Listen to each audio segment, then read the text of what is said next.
Welcome to my monthly wrap up. I apologize for any background noise.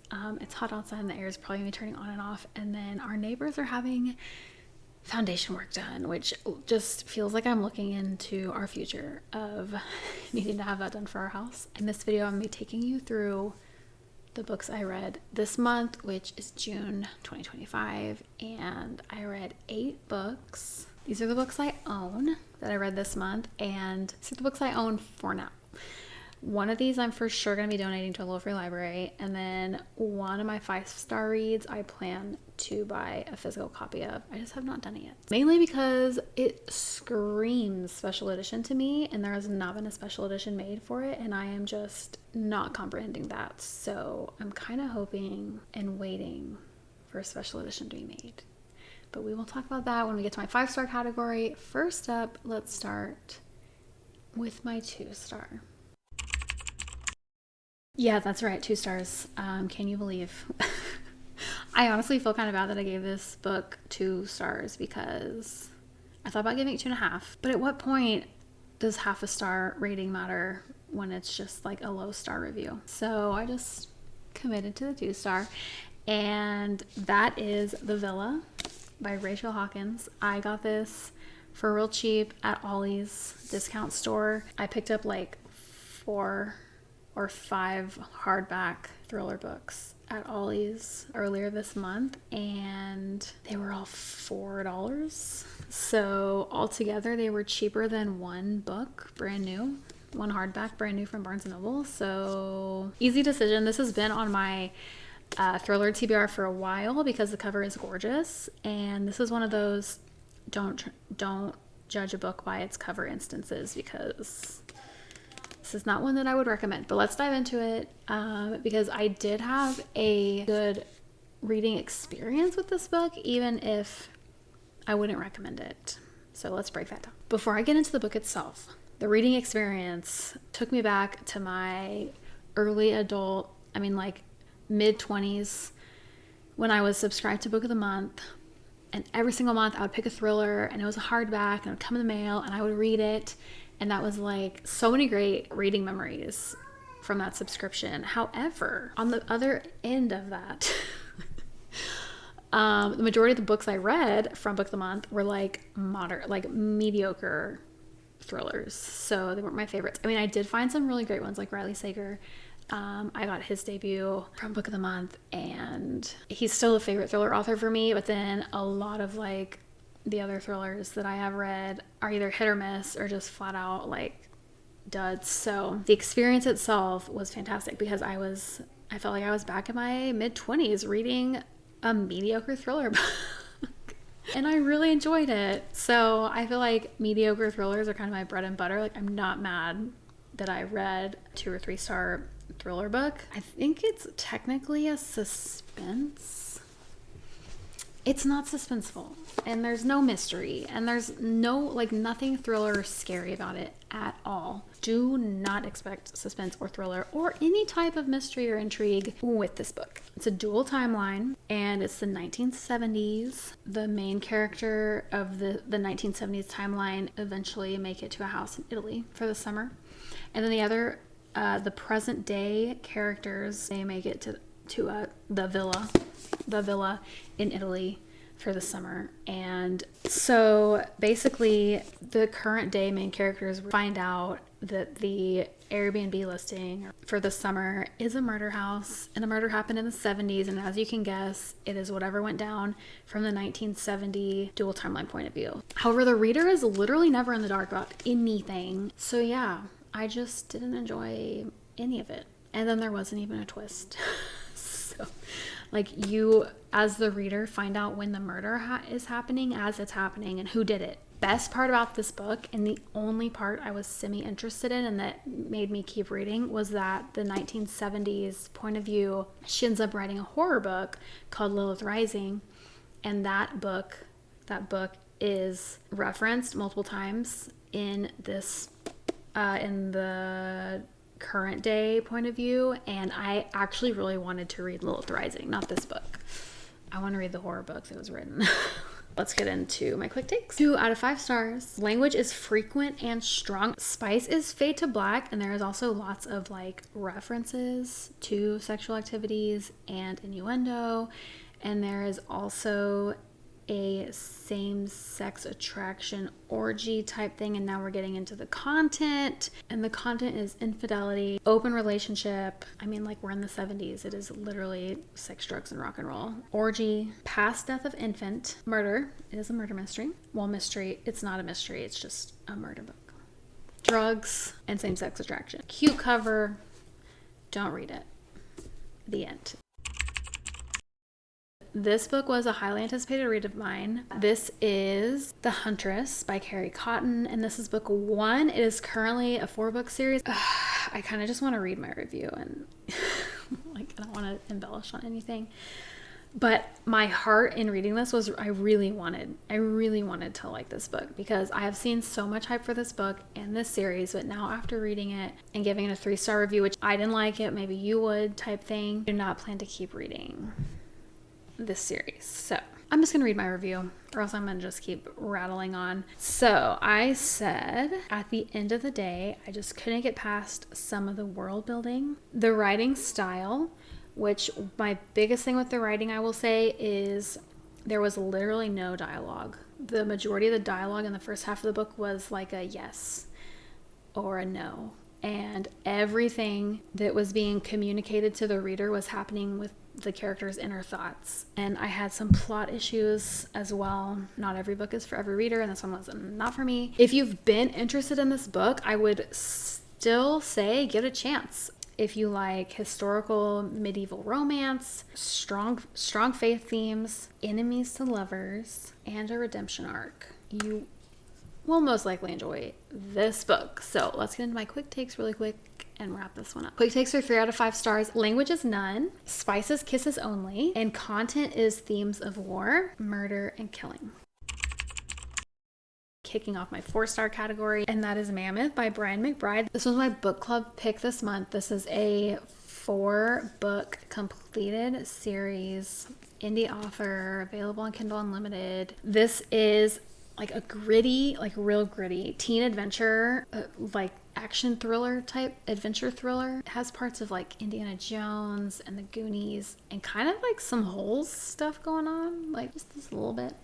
And on the surface, I really enjoyed it. And this type of book now makes me feel like an old aging parent, because I'm like, the kids in this book, I mean, they're all like 18, so they're technically adults. And they literally have no authority figure that they view in any type of positive light. So as a caring mom, I'm like really hope an adult shows up. The reader is like really thrown straight into the banter in this with the friend group, and it took me a while to figure out the background of the characters enough to then appreciate all their banter they had going on. The banter is fun, especially for like the YA audience. This is definitely upper YA, like high school reader. There's lots of testosterone in this one, lots of punching, underage drinking, drug abuse, which honestly none of that bothered me. I feel like I read stuff like that in high school, but just like as a mom, the authority figure missing component was rough, because I wanted there to be something positive, like some positive influence in their life, and there just was not. But yeah, overall, this was a really fun, fast-paced, like gritty adventure. The premise, so the author says that he was inspired by the show Outer Banks on Netflix, and I've not seen that show, so I'm actually planning to watch the show to see how I feel about how much inspiration actually was drawn from the show. The author is obviously talented in his writing. He has a really strong, clear writing voice, but yeah, I'm interested to see how much of the plot and like who the characters are and stuff comes from the show. My quick takes on this are 4 out of 5 stars. Language is handful, maybe not even, like 3 instances of God's name in vain. Spice is none. Kisses only. Content is on-page murder and death, drug use, underage drinking, alcoholism, domestic abuse, vandalism, and classism, and like a teeny tiny smidge of racism in there too. Next up is 4.25 stars. I really enjoyed reading this book. It's one of those where I was like, I'm probably gonna like this, but my audience is not gonna like it. And the book is The Amalfi Curse by Sarah Pinner, and I have not read anything by Sarah Pinner before. I have one book of hers that I've not read, and now I'm questioning if I'll like it or not.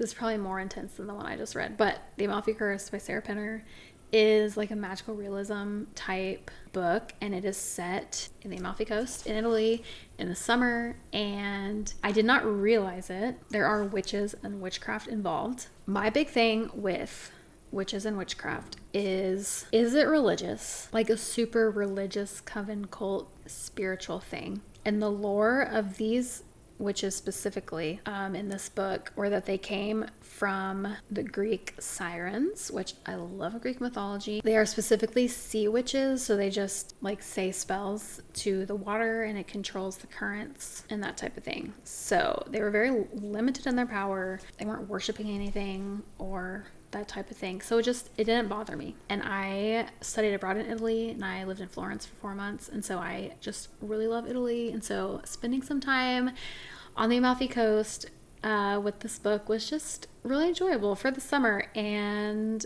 the main character is a scuba diver, and her dad was also a scuba diver. He found some treasure, and there's also a historical storyline that's in the 1800s, and that's where the Sea Witch storyline comes into play. And they are basically protecting their island and keeping it free of pirates and ships that would try to raid their town. The witchcraft in it felt more just like magic and lore instead of coven religious spiritual, so it didn't bother me. I listened to the audiobook. This is a new release. There were 4 different narrators, which was super fun. One of my favorites was on there, and basically any book that she narrates now that I want to listen to her read, and that's Saskia. I'm not gonna be able to pronounce her name correctly. Saskia Marveld. So I knew I wanted to wait for the audio to come up for my Libby Holds to listen to this instead of reading like an ebook or a physical book. My quick takes, 4.25 out of 5 stars. I'm trying to get more specific in my 4-star category because my 4-star category like spans the gamut of books. So I am officially doing quarter ratings in my 4 stars, so this one's 4.25 stars. Language was strong, not as frequent as The Villa, but there was strong language in this one. The spice was closed door. The content was innuendo, same-sex relationship and attraction of a side character, murder, death, magic, and death of a parent. And next up, in the 4.5 star category, we have Mother of Rome by Lauren J.A. Baer. The audiobook was really good. It was also a multi-narrator audio. I also have had this on hold on Libby for a long time. I love mythology, but I've mainly read Greek mythology, so getting into Roman mythology for this one was super fun, and I love ancient Rome. I mean, I took an ancient Greek and Rome art history class in college, and ancient Rome is my favorite time period.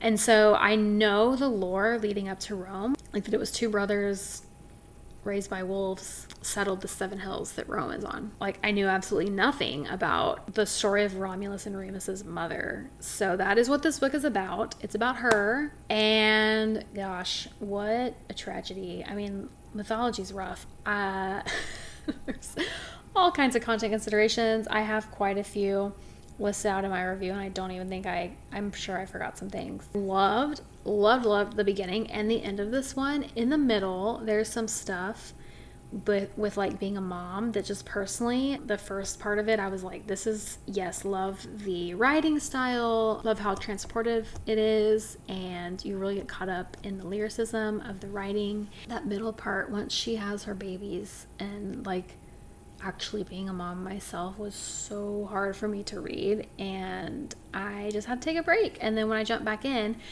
it was like the next chapter, of course, it kind of cleared some things up for me, and I was like, oh, all right, I should have just kept listening. And I still really enjoyed the book. So most mythologies end in tragedy. The ending did not end in like heartache and turmoil. Obviously, we know that Romulus and Remus lived and settled the city of Rome, so like that's great. The last mythology retelling I read, like literally everyone ends up not with who they love, not with their children, not with their family, and it is widespread devastation. So this was a nice change of pace for a mythology, because the ending was, I wouldn't say it's a happily ever after, but like it's probably as close to a happily ever after as you're gonna get in mythology. My quick takes are 4.5 out of 5 stars. Language is moderate. Spice is fade to black, but also with a vague, brief cracked door scene. So not like explicit, but it's happening, but nothing's descriptive. It kind of almost is like what Rebecca Ross, like that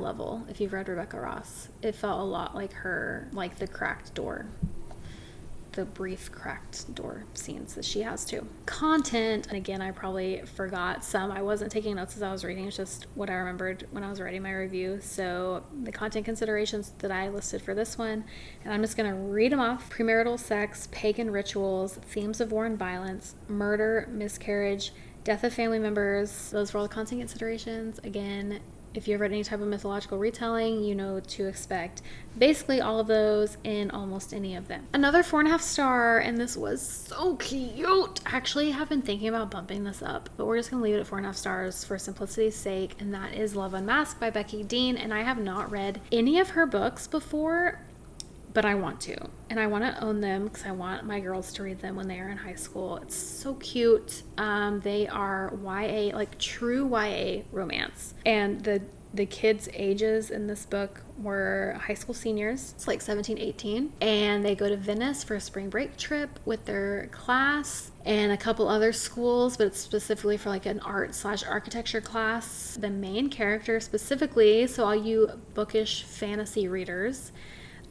she is a huge fan of this. Ooh, there's the sun. She's a huge fan of this fantastical book series that kind of gives like Lord of the Ring type vibes, like has a cult following. People dress up to go to book events and stuff. The fantastical book series, the city is based on Venice. So she wants to go to Venice with her class to try and find the secret club that everyone who loves these books tries to find and is up and running in Venice. And so during the day, going around with her class, and then at night she's sneaking out and trying to find this secret club for the book nerds.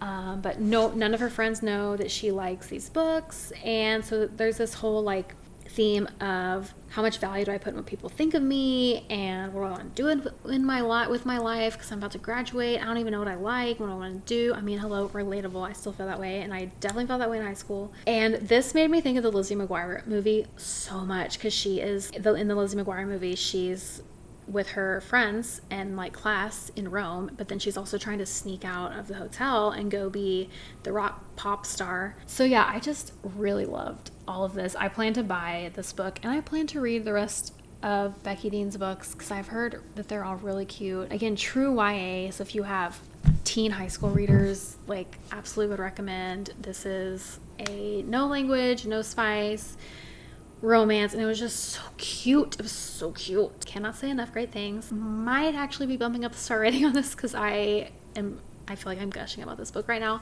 Let's do my quick takes real quick. 4.5 out of 5 stars. Asterisk might bump that up. Language was none. Spice is none. Couple of brief kisses. Content is past death of parent. And for the super conservative parents out there, she is sneaking out of the hotel at night and not adhering to like the school's policies while they're on this trip. So if that's gonna like trip you up for your kid to read that, that's happening. But again, Lizzie McGuire movie vibes, so like I'm here for it. I'm here for the sneaking out of the hotel to go find a magical fantasy book club. So it's all wholesome. All right, 5 stars. I got 2 books in my 5-star category this month. The first one is A Dance of Lies by Brittany Arena. Would you believe that this is a debut? And this is the book I talked about in the beginning. It does not have a special edition, and I am like, Barnes & Noble, where are you at? I need the special edition. So yeah, I've not bought a physical copy of this book. The cover art is gorgeous. I love the cover design. I absolutely loved the storyline of this. It is a closed door romantasy. It is so good. There's gonna be another one. It ends on like a cliffhanger. This book has political intrigue. The fantasy world that she built is well developed. I'm sure there will be even more, but it was really easy to follow the world building. Her writing style also made me think of Rebecca Ross. So if you're a big Rebecca Ross fan, I would absolutely recommend this book. I mean, like, it has all the same elements, beautiful writing, beautiful realm.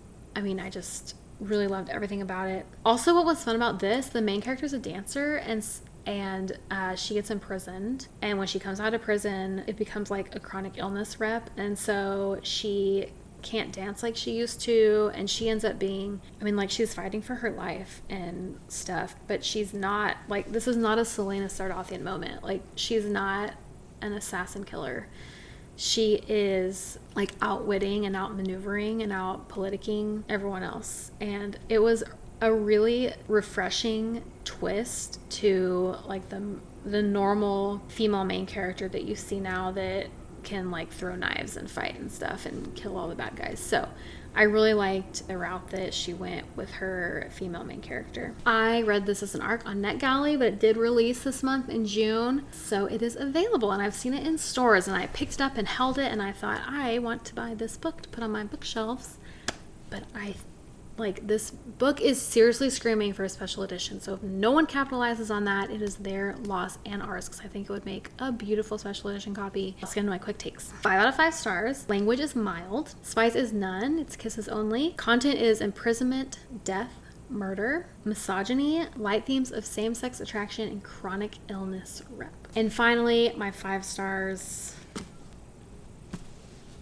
Wrath by John Gwynne. This is the final book in his The Faithful and the Fallen series. If you're someone who's asking for spice-free fantasy and you have not read